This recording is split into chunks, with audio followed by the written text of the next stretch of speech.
people start coughing. The people start coughing. The people start saying. The people start saying. The people start coughing. The people start coughing. The people start coughing. Some shall get charged. Some shall get charged. Some shall get more charged. Tina some shall get more charged. Tina some shall get more. Meeting come to order. This is the 41st meeting of the Finance Committee of the International Defence and Aid Fund for Southern Africa. We expect it will be the final meeting. I greet you very welcome to this occasion. This is the story of a clandestine organisation operating from the heart of London, which secretly underpinned the struggle against apartheid in South Africa. Founded in the early 1950s by Canon John Collins of St Paul's Cathedral, the Defence and Aid Fund managed to outwit the South African Secret Services. Until now, quite how this was done has remained a closely guarded secret, hidden among the IDAF archives. These files contain thousands of moving personal histories of the 40-year-long fight against white rule. The Finance Committee members are myself, William Frankel to my left, and Horst Kleinschmidt. Al Cook is our secretary. And I've asked Diana Collins, one of the very original members of EDAF, representing, in a way, the continuation of activities under the old foundation. There were two organizations that we struggled with a lot, and one was Defence and Aid Fund, and the other was the South African Communist Party. They were the two that were the most impervious to infiltration.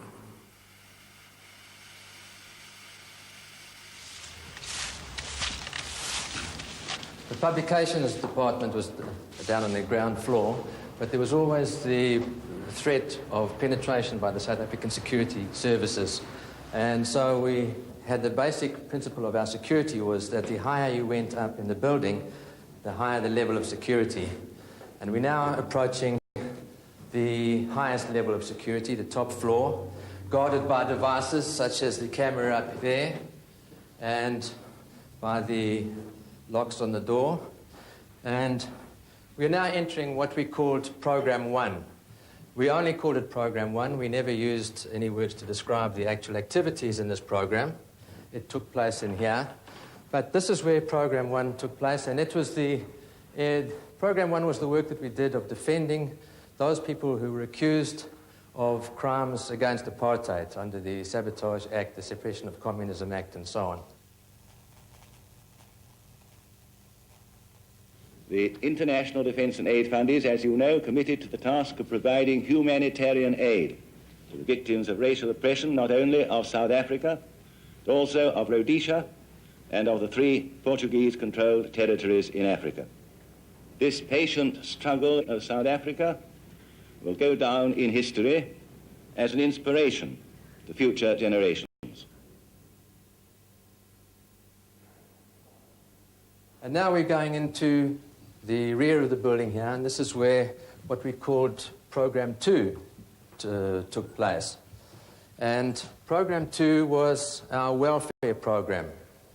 And our welfare program was to give assistance to the dependents of all those people that were imprisoned, detained, and sometimes hanged for their political activities in South Africa.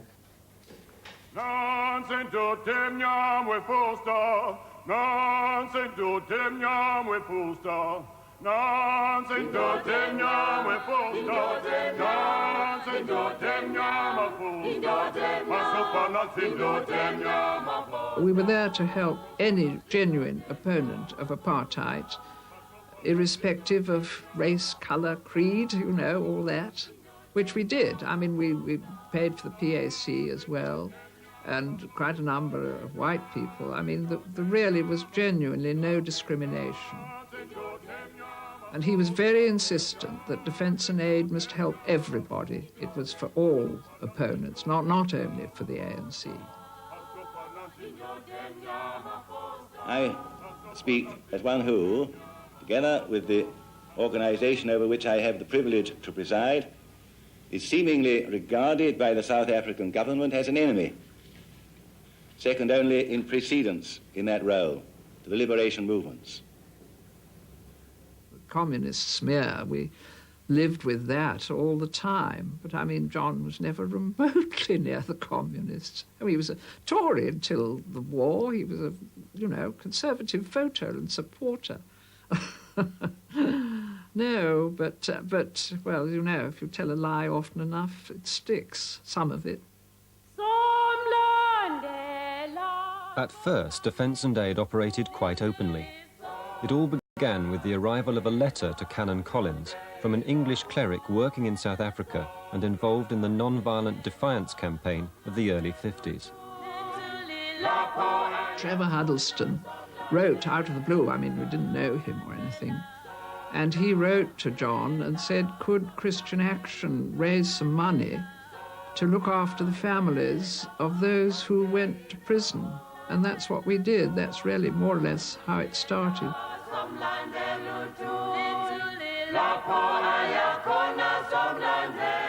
So we raised, well, it was really quite a lot of money in those days, about £800. I mean, you have to add several noughts to allow for inflation. By the time IDAF closed itself down nearly 40 years later, it had sent into South Africa over £100 million, most of it in secret. IDAF was about defence, that is to say, providing the best legal defence, particularly for those who were in danger of being condemned to death, as Mandela was, and his co-trialists in the Rivonia trial later on, of course. We needed top lawyers, white lawyers, who needed very high costs if they were going to defend the people that we wanted. And then, of course, the next real thing was the treason trial, 1956 that was, wasn't it? Lasting 6 years, the treason trial was the first major court confrontation between the apartheid state and its leading opponents.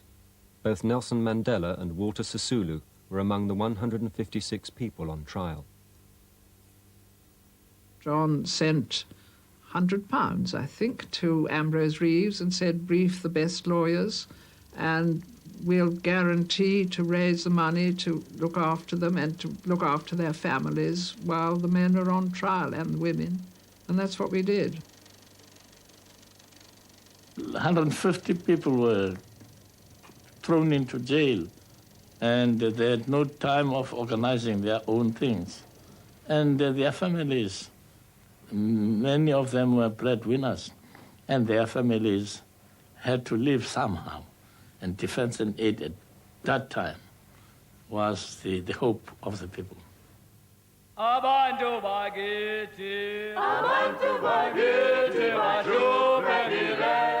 Before the end of it, there was Sharpeville in 1960, and that really stirred things up. That was when the international community began to come in, because that really went round the world. I think it was the first time a lot of people had woken up to what the South African government was really like. Defence and Aid now also set about funding an independent inquiry into the Sharpeville massacre. And money began to come in. It began to come in from different countries. And that was when Sweden came. And they, of course, became our major contributors. We couldn't have done it without them. And we raised all that money for the treason trial. It went on all those years, and we managed to pay all the lawyers and look after the families and the people and so on. And then, of course, it was a great triumph. They were all acquitted. It was wonderful. Great day, that was. The Defence and Aid Fund raised £250,000 during the treason trial. But Canon Collins was now to face a new dilemma. We knew that ultimately our struggle was going to lead to armed struggle. We knew, too, that that depended with the reaction of the rulers. Actually, it was Walter Sisulu, who wrote a letter saying, if we turn to sabotage only, but of course we recognise there could be casualties, and what would be the attitude of Defence and Aid? Would you continue to defend us? You know, the Christians have been one of the most revolutionary people, and therefore there was nothing that seemed to have been in conflict. They have had faced oppressions and they took up arms against it. And I wasn't a pacifist. I didn't believe in that at all. Canon Collins was a pacifist, but he was now being asked to support armed struggle. In May 1961, Nelson Mandela, fugitive from the South African police, secretly met him at St. Paul's Cathedral in London. There are many people who feel that it is useless and futile for us to continue talking peace and non-violence against a government whose reply is only savage attacks on an unarmed and defenseless people. And I think the time has come for us to consider. We explained the decision that we'd taken. His reaction was to continue supporting the struggle, and he left the actual form of struggle that should be adopted to the leadership that was in the forefront of the struggle inside the country. The defence of sabotage cases after the launch of the armed struggle in 1961 heralded a new phase for Defence and Aid. In 1962, Walter Sisulu and 17 others were captured with bomb-making equipment at the Rivonia farm just outside Johannesburg. The Rivonia trial, held at the Palace of Justice in Pretoria, was the single most important court case under the apartheid regime. Defence and Aid paid the entire defence costs. Charged with sabotage, Sisulu, Mandela and 6 others faced the death penalty.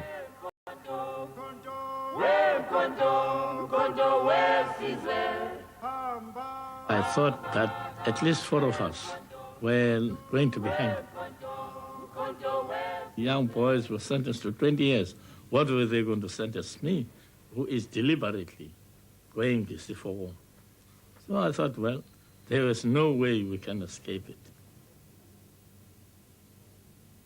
During the trial, a friendly warder asked me, Mandela, what do you think the judge is going to do with you? I said to the warder, they are going to hang us. He looked away from me and he said, yes, I think you're right, they are going to hang you. It was not a very pleasant statement to listen to.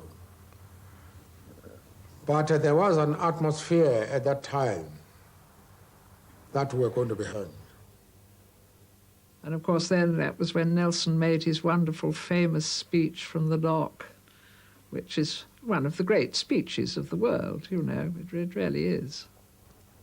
During my lifetime, I have cherished the ideal of a democratic and free society in which all persons live together in harmony and with equal opportunities. It is an ideal which I hope to live for and to achieve. But if needs be, it is an ideal for which I am prepared to die. The decision is going to be death sentence. What was the decision? Life. That came to me as a relief. It was like a discharge when we were expecting death sentence. And you spent the next 26 years in prison? Yes. Robben Island, the notorious jail for political prisoners, where Sisulu and the Black Rivonia trialists were sent for the next 2 decades. 3 minutes. 3 minutes, I'll be there.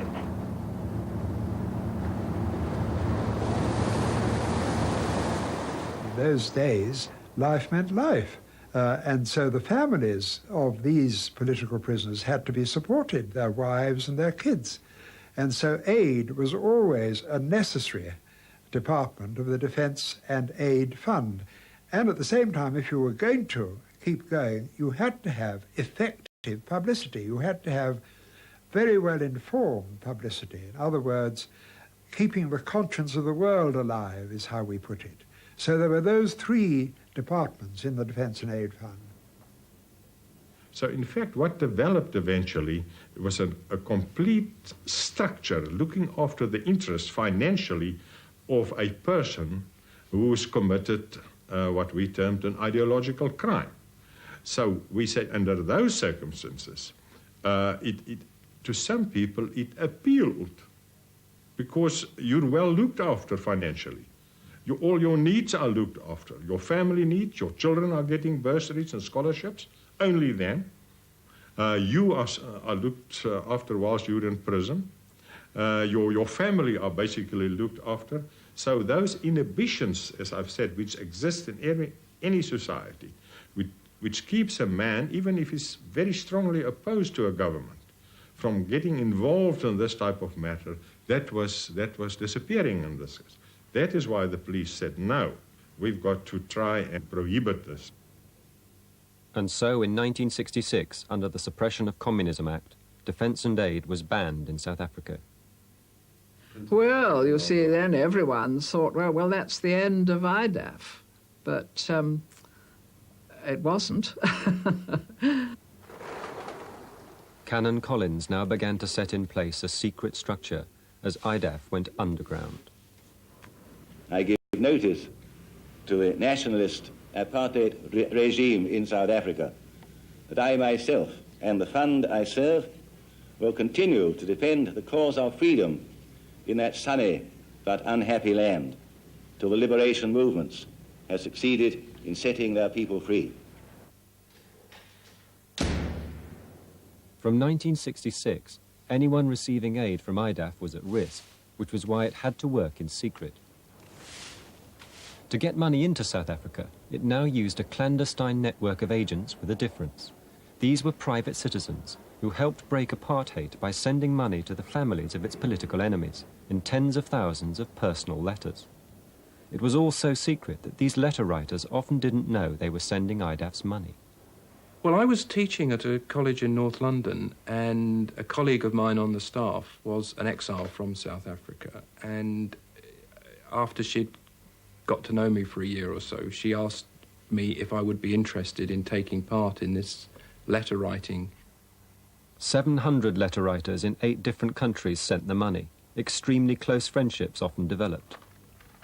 Well, it quite staggered me at first because I hadn't realised what sums of money would be involved. And the first time it happened, a registered envelope arrived with the postman at the door, which had something like £300 or £400 in it, which to me in 1975 was a lot of money.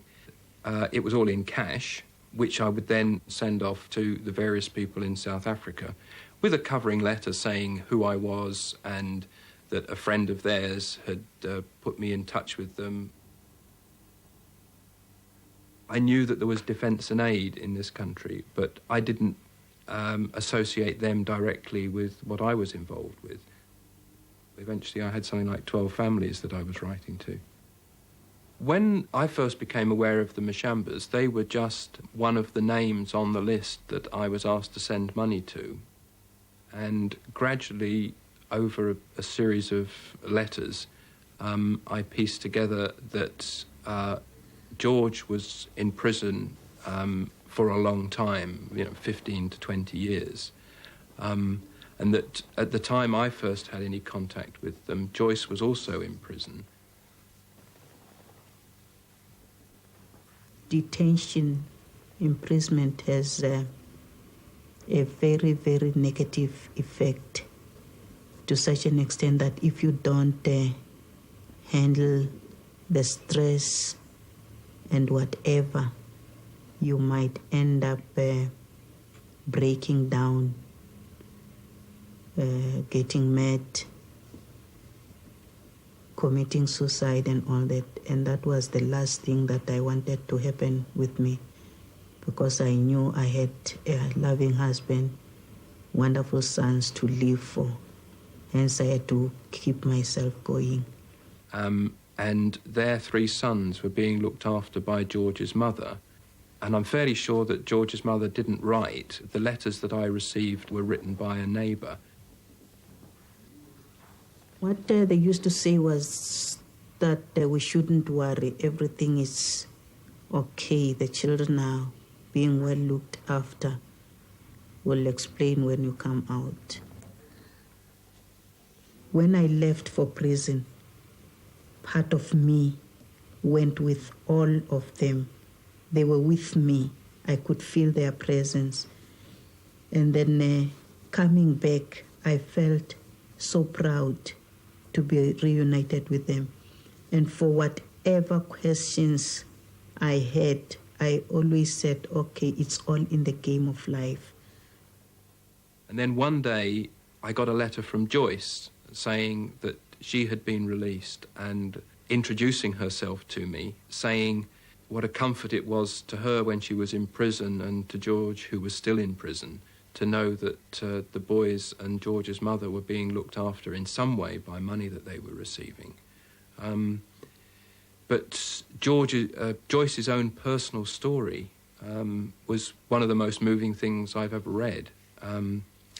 That in the first letter that she wrote to me herself, she described how coming home after a long period in prison, she was getting down from the train, and at the far end of the platform, she saw an old lady and 3 boys, and these were actually her children, and she didn't recognise them. And even now, after all this time, I find it difficult to talk about Joyce's story without being moved. We had to stand up and maintain the truth, stand for the truth, and say no to apartheid, because apartheid is a sin to humanity. Once you're involved in writing the letters, it wasn't as impersonal as the campaign to free Mandela. I mean, you know, it was flesh and blood. It was almost like relatives. And, you know, once I had children myself, and then I could really relate to Joyce's experience. When George finally came out of prison, she told me that she and George had decided to have just one more child, so that they could both be there while that child was growing up, in the way that their commitment to the struggle had meant that they couldn't be for their boys, that they lost the childhood of their boys. She came to this house and stayed here. I was looking forward to seeing a minister of religion, the one who has, you know, sort of gone past being touched by worldly things and all that. But I was humbled to see David that I know of. When we first met, he broke down, he cried so bitterly. And we ended up joining him, sharing the tears. It was such a joyful moment because those tears were not just crocodile tears, but they were tears that cemented the relationship that we had with him. Like now, I'm very proud to say that David, Leslie, Charlie, and Conrad are part of our family. We might be miles apart, but we still have a common bond that ties us together. I broke down, a bit like I am at the moment, and she didn't.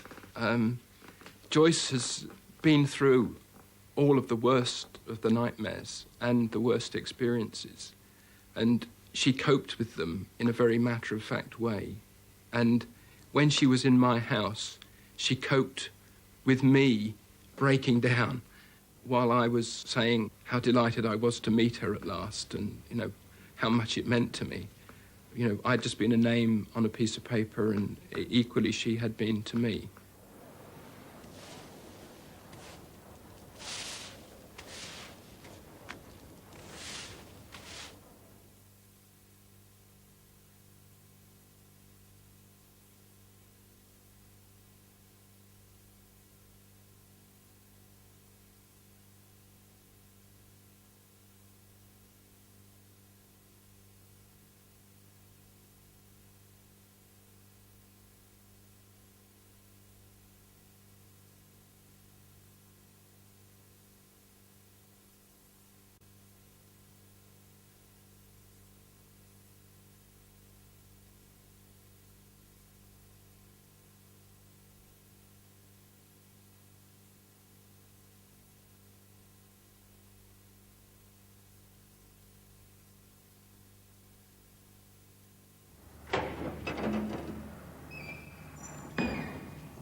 Once the organization was a banned organization, anyone inside receiving money from it could be clapped into prison, tortured, and all the rest of it. So we had to be very, very careful.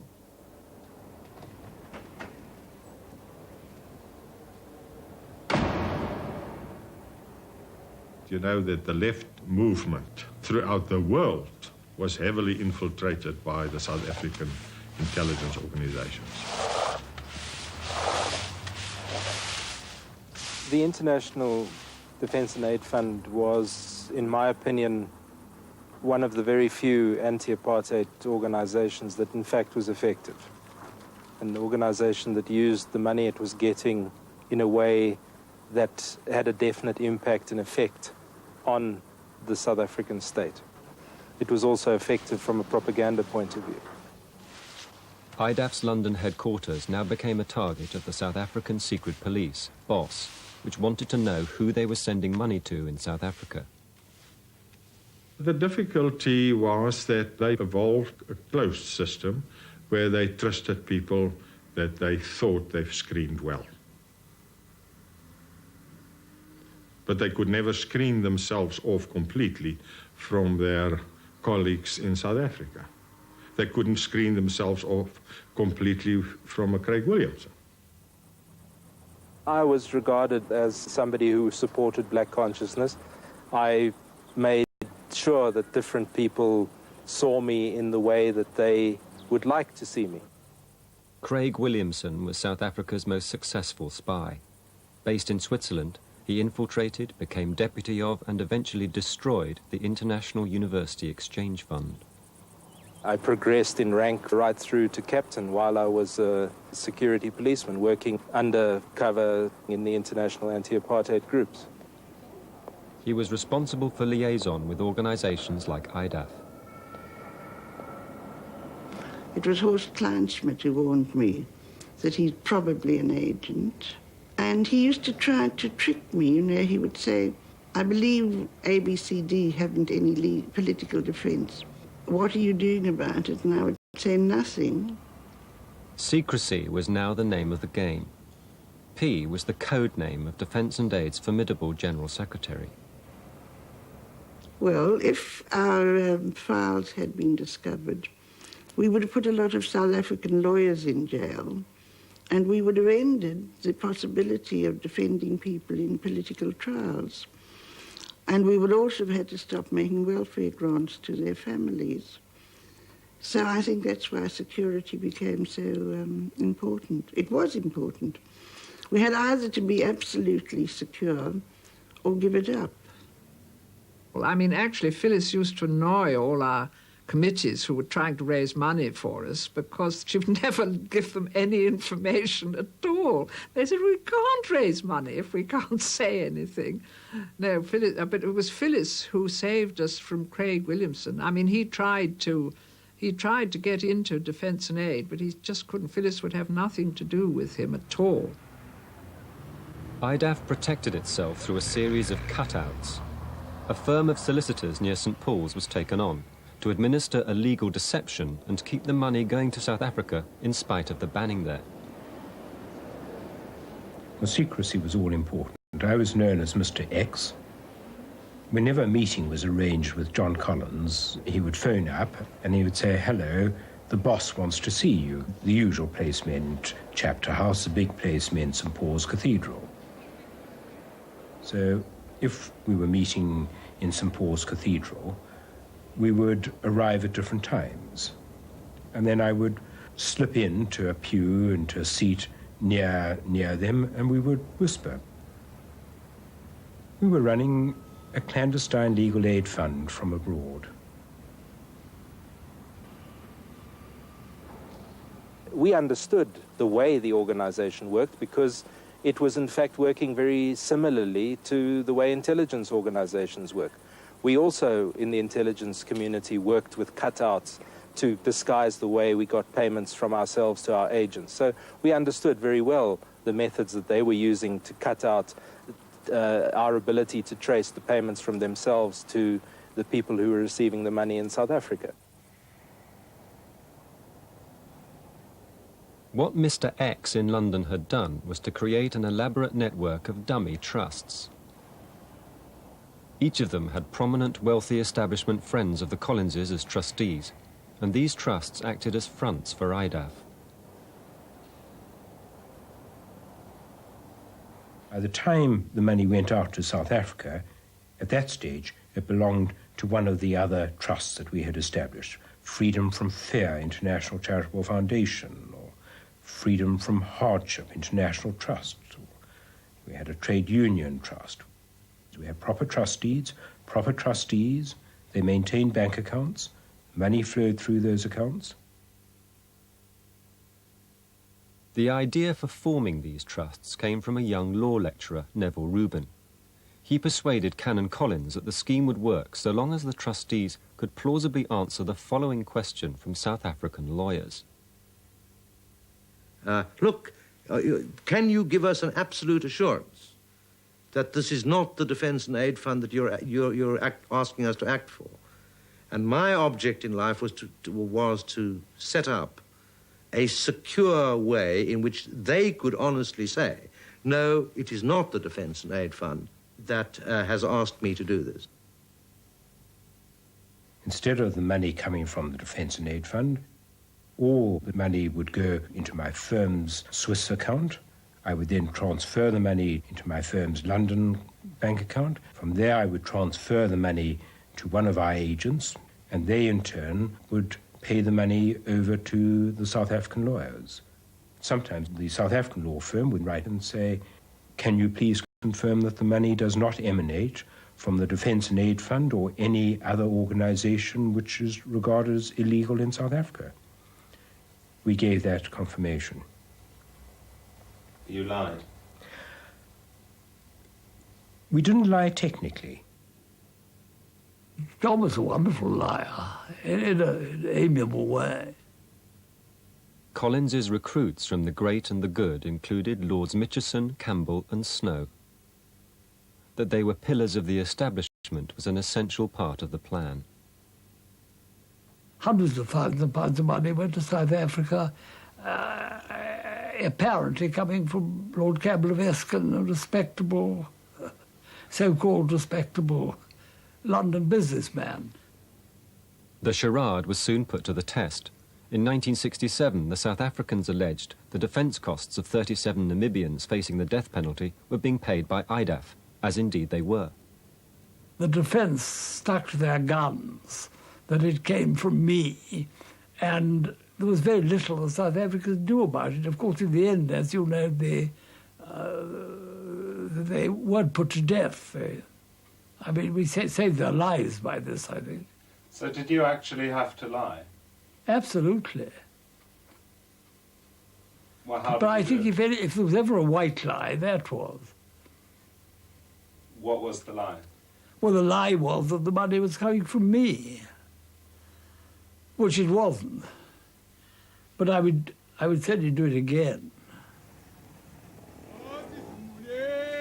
And by this simple legal ruse, the recipients of IDAF money in South Africa were never put in danger.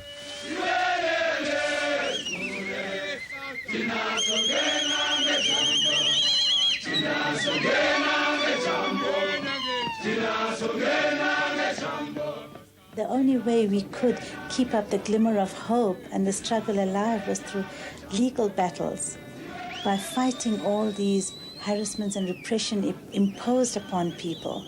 Was through the law. It was very difficult, and most times we did not succeed, but I must say that at the end of the day we did get some outcome from it. As the struggle against apartheid intensified after the Soweto uprising in 1976, IDAF continued to pay for the defence in every political trial of any significance. It also made hundreds of thousands of welfare grants to the political victims of the system, even supporting entire communities driven off the land by discriminatory laws. At its peak, it was receiving £10 million a year from over 50 different countries. IDAF secretly paid for the family of Steve Biko to be represented at the murdered leader's inquest, and they funded the inquests of many others who died in police custody. But their activities did not go unnoticed. We did our best to convince anybody we could that IDAF was in fact run by the South African Communist Party, and that the South African Communist Party was run by the Communist Party of the Soviet Union, and therefore if you listened to Defence and Aid Fund or gave them money, you were carrying out the will and aims and objectives in an international global sense of the Politburo in Moscow. Because the Russians used to contribute a bit of money to Defence and Aid, and they had a plan for rescuing a certain number of prisoners by submarine from Robben Island. And what they wanted from John was if he could possibly get for them a plan of the island, and particularly a plan of the prison. But I thought it was an absolutely mad scheme, and I felt quite sure that MI5 would have known what was going on and so on. Robben Island is not a prison only. Robben Island has a long and rich history, dated back to 1488. This is our new power station. We generate our own electricity on Robben Island. 3 years after his release, Walter Sisulu, deputy president of the ANC, returns for the first time to the jail where he spent over 2 decades. I used to see most of the Rivonia, in fact all the Rivonia trialists on Robben Island and thereafter on Pollsmoor. I'd have paid our funding. There was a time when we acted for more than 300 prisoners on Robben Island. We had a whole department in our office that only saw to the welfare of prisoners, political prisoners.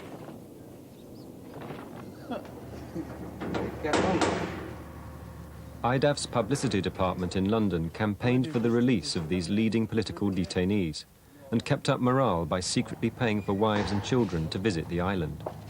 It also funded prisoners' correspondence courses at the University of South Africa.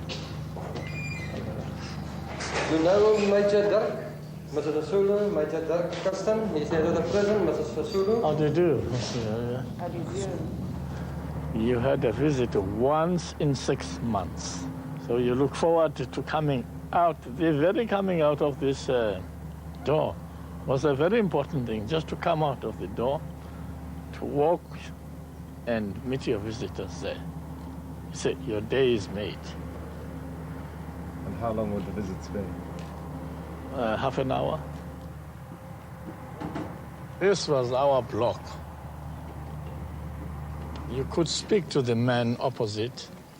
The windows sometimes were opened, but they only started opening, you know, the whole corridor, and people walk at night in the 80s. But these are too small. You cannot swing even a cat around. As Walter's wife, Albertina Sisulu was aided by IDAF grants for more than 30 years. She was a leader of the United Democratic Front in the 1980s. How many times were you in prison? I can only remember 5 times. The struggle became stronger because the men knew that their families were being looked after. So despite whether they went to join MK or whether they went to jail for long periods, they knew their families were okay. And I think that was a very important fillip in the struggle. As the struggle spread in the mid-80s, IDAF supported the families of many opponents of apartheid in the coloured areas of the Western Cape. Among them was the mother of Ashley Creel, the assassinated guerrilla. Denmark, 26 April 1989. Dear Mrs. Ivy Creel, I write this letter to you because I have read about your son Ashley and how he died, and I am so sorry to think about it. I cannot help you with your son, but I would like to assist you from now on by sending you some money. Today I will send you 40 rand, and if you let me know if you receive the money, I will send you more money on a regular basis. IDAF's grants to Mrs. Creel were secretly sent by Greta Hansen from Denmark. We had 24 letter writers around Denmark. The money that was sent from all the Danish correspondents and all the correspondents around the world had to appear to come as a personal gift from one friend in one country to another friend in another country who had heard about the person in question's difficulties. Dear Grete, thank you very much for your wonderful thoughts of love, sympathy, and blessings. It was such a joy to think that people unknown to me and my family are still interested in our well-being. God bless you. He was such a loving and kind-hearted boy. His desire was to work and fight for a free South Africa. The last time I saw Ashley was on Christmas Eve, 1985. That was the last time I saw him. And then afterwards I heard that he has left the country to go for guerrilla training. He was shot by police. Oh, I was nearly crying because to lose a boy, a son, a grown-up son, it must be very hard. And I felt deeply with her. And I felt a big shame because I'm white, because white people had killed her son. I didn't actually know where the money was coming from. Every second month, I used to get money from Greta Hansen from Denmark. It should look like we paid the money of our own, but we got the money from London.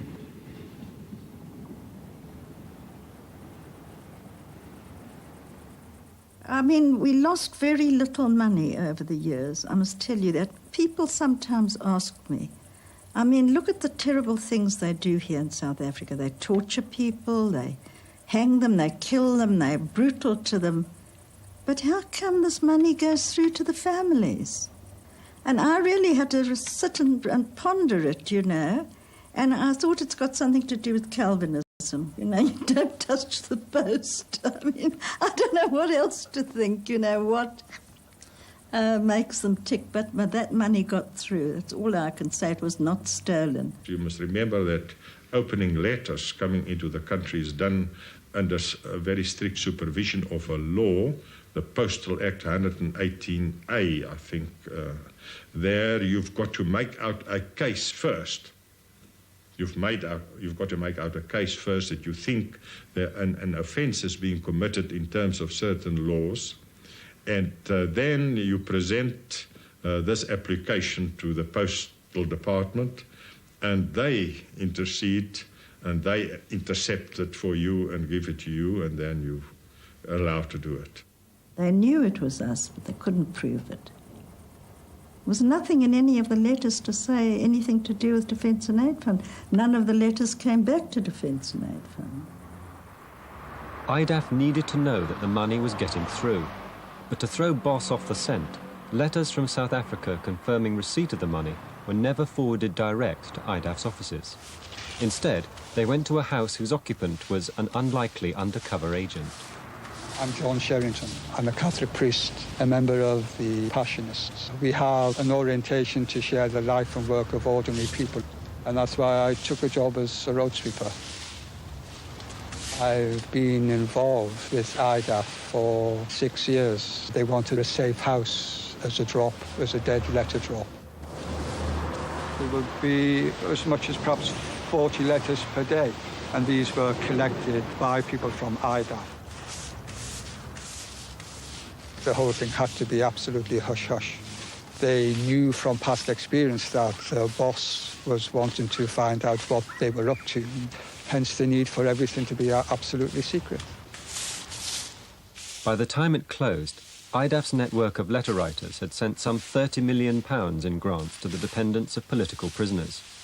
Another £70 million was paid for legal defence in trials. What some other organisations are doing, which has collapsed just because they didn't have any funds any further, and then real chaos ensues, and that I think is happening now. It's going to happen again. The next 18 months are going to be critical for the whole NGO sector. No one has yet done a study on the IDAF archives to work out precisely how many trials we assisted, how many accused people were assisted. I would think it must be tens of thousands of trials. We saved many people from the gallows. We were able to successfully have people's prison sentences reduced on appeal. We brought writs of habeas corpus to produce the body when people went missing. We supported inquests. We stopped torture going on. I think the most important thing was to keep people going on in the struggle. That was more important than actually winning a court battle. Sometimes we won a battle in court, which was a tremendous victory for us.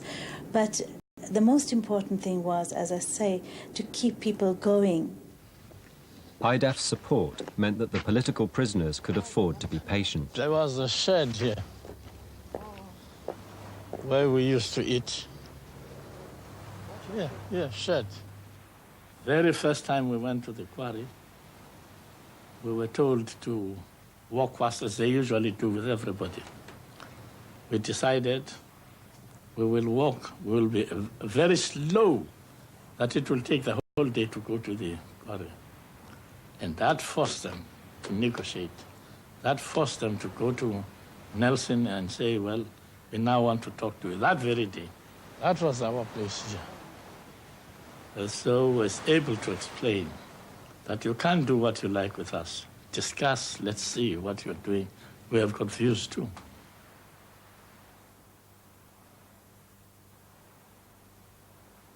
Optimism and confidence and hope kept us alive. We knew that it was them who will come to a cul-de-sac. We, on the other hand, have a hope of finally succeeding. And therefore the events outside, at home and internationally, were a wonderful inspiration. And the Defence and Aid has done absolutely marvelous work, wonderful work. IDAF's last and longest-serving employee is Maud Henry. I started in February 1962. And I worked in the accounts section, in the treasury, as it now, is called. And this is it, this is the final bit, actually. The final bit. A lot of people would have been executed. Many families, I don't know what would have happened to them, but for us, that's a good feeling to feel that you have helped really, literally thousands of human beings in the face of a really horrible tyranny. And that's probably the sort of best kind of feeling that you can have something really practical. Well, I thank you very much for what you have said, and I have nothing much to add. It has been one of the great assets of my life to be connected with this organization for now 30 years. It's now a very pleasant duty to take the final decision on the closure.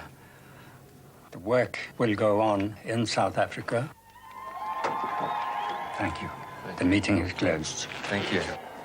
Afrika Tonga, aunga akiwihitihani, lunariri bengo, kambe uta akiwansena, zena hiri ranzu, Afrika Tonga.